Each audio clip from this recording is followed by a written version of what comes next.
నిలబెట్టుకుంటే ఏమవుతుందంటే ఇంకో 10 అవకాశాలు వస్తాయి.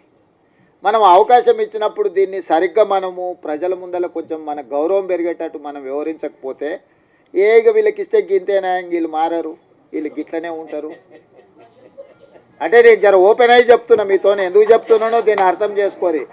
అంతా బాగుందని చెప్పి మీకు చేతులు కలిపి ఫోటో దిగి పంపొచ్చు, కానీ దానివల్ల పూర్తి స్థాయి ప్రయోజనం లేదు. మనకి ఏ అవకాశం వచ్చినా దాన్ని నిలబెట్టుకొని అరే వీళ్ళకి ఇస్తే సమర్థులే, బాగా చేస్తారు, 10 మందికి ఉపయోగపడతారు, జర పద్ధతి మీద ఉంటారని మనం నిరూపించుకుంటే ఏమైందంటే ఇంకో 10 అవకాశాలు కొత్త వాళ్ళకి వస్తాయి.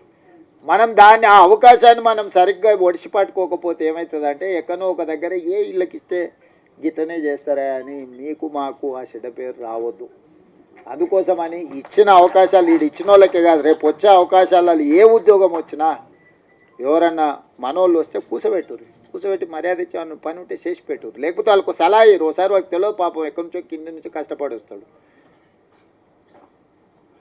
వాళ్ళకి తెలియక ఏదన్నా అట్లా ఇట్లా కొంచెం మాట్లాడతారు. వాళ్ళు కూర్చోబెట్టి మాట్లాడేది నేర్పాలి, పని ఎట్లా చేసుకోవాలో నేర్పాలి, ఈ పని ద్వారా 10 మందికి ఎట్లా మనము సాయం చేయాలో కూడా వాళ్ళకి కొంచెం ఓపిక తెచ్చుకొని నేర్పాలి.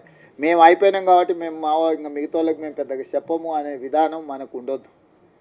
ఎందుకంటే ఇది ఒక గొప్ప అవకాశం. ఈ గొప్ప అవకాశాన్ని 10 మందికి ఉపయోగపడే విధంగా చేయండి. ఏది ఉన్నా నేను ఉన్నంత వరకు మీ ఓడే ఉన్నాడు అనుకోండి ఈ కుర్చీలో. ఎందుకు చెప్తున్నా అంటే నాకేం ఇంటికి తీసుకుపోయేది ఏంది లేదు, నేను ఏది నా ఇంటికి తీసుకుపోను.